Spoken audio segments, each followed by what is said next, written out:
My family threw a lavish surprise party. For my sister, I wasn't invited. My mom even commented on Facebook that I wasn't worth the effort. Little did they know, I'd been sitting on Grandpa's real will for 3 years. And at the company launch in front of 200 investors, I made them wish they'd never doubted me. If you've ever been dismissed or underestimated by someone you love, hit that subscribe button, like this video, and stay with me. I promise you a story where justice isn't just served, it's unforgettable. Let's dive in. I remember the morning vividly. I woke up on my 28th birthday expecting nothing because for years, my family had made it clear I was the afterthought. My sister Emma would always get the parties, the gifts, the attention. Me, I was a footnote. And this birthday, well, it confirmed everything I already knew. Scrolling through Facebook, I saw the pictures before anyone even called me. Streamers, balloons, a massive cake with Emma's name on it. My mom's post glared at me like a neon sign. Sorry, your birthday wasn't worth the effort this year. My stomach twisted. That burning, gnawing mix of hurt and rage you feel when someone dismisses your existence. My hands shook not from anger alone, but from years of suppressed resentment finally surfacing. I sat there, phone in hand, scrolling past happy faces that weren't mine, and I realized something terrifyingly beautiful.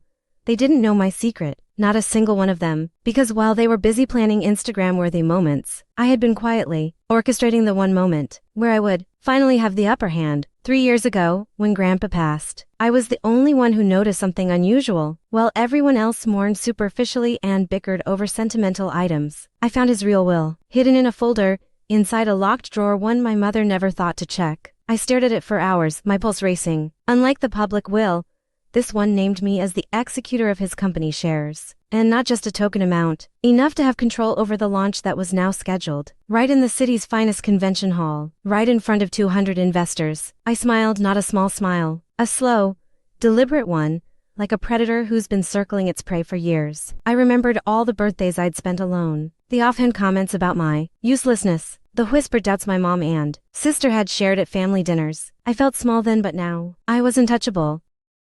Planning this reveal required precision. Every email, every investor meeting, every boardroom conversation had to be flawless. I studied the investor list, the press coverage, even Emma's social media to anticipate her moves. I wanted them to feel the sting of humiliation, but subtly, elegantly, the kind that leaves no room for comeback, no chance to twist it into anything but admiration for me. The day of the launch, I walked into the hall in a tailored navy suit, my heels clicking confidently against the polished floor. The crowd was buzzing with anticipation, unaware that this wasn't just another tech product. Unveiling it was a stage where personal vendettas would quietly, devastatingly unfold. Mom and Emma were in the front row. Emma smiled, flirty, expectant. Mom gave me a casual nod, that kind of glance that screams, I tolerate you because I have to. And I felt it, the same pang I'd felt every time they'd dismissed me. But this time, it fueled me. I stepped up to the podium. The lights dimmed, the projector flickered, and I looked directly at them, my heartbeat steady. My lips curled into the tiniest, sharpest smile. Good afternoon, everyone, I began. Today we celebrate not just the launch of our company, but the legacy of someone who believed in me when no one else did. My grandfather. A murmur rippled through the crowd. Mom shifted uneasily. Emma's eyes narrowed. They didn't know what I meant, not yet. I know some of you might be familiar with the public documents regarding the company's shares. I continued, but today, I have the privilege of presenting the real terms of my grandfather's will. I held up the folder. 3 years of careful concealment. 3 years of strategizing, all condensed into this one moment. I watched as Mom's face went pale, Emma's jaw tightened. I am now the majority shareholder, I said, and the room went quiet. And as the executor, I have full authority over the launch and the company's future. I could almost hear the gasp in their minds before it escaped their lips. Investors leaned forward, cameras snapped, and Emma, ever the drama queen, dropped her hands to her mouth, eyes wide, staring at the woman she had always assumed was irrelevant, small and disposable. Wait, she whispered, her voice shaking. You can't. I let the silence hang. It was delicious. Every second stretched like honey, sticky and sweet, before I added the final sting. I guess in hindsight birthdays do matter, just not the ones you think they do. The investors clapped. Some stood, and I felt it, the long-sought validation, the rush of power, the quiet revenge that tasted far sweeter than I had ever imagined. After the launch, the hall emptied,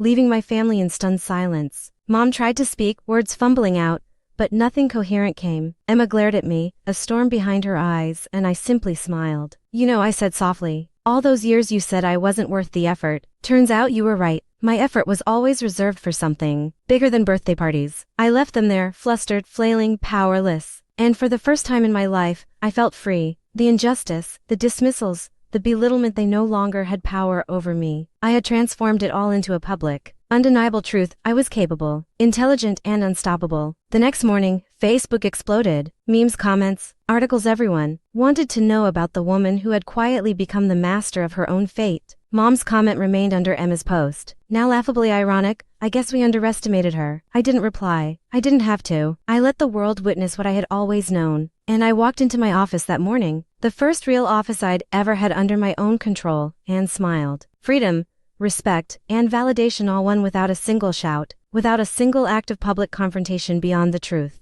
That day, I learned the most valuable lesson about revenge. It doesn't have to be cruel. It doesn't have to be humiliating, but it must be precise, strategic, and absolute. Let them underestimate you, dismiss you, or ignore you, but never doubt that you are capable of quietly reshaping the world in your favor. Sometimes the sweetest revenge isn't shouting, arguing, or retaliating in anger. It's showing up, succeeding, and letting your achievements speak louder than their words ever could. Justice, when crafted carefully, has a beauty of its own. If you've ever been underestimated or dismissed, hit like, share this video, and comment below. What would your perfect moment of vindication look like? And don't forget to subscribe, because some stories of justice are too good to miss.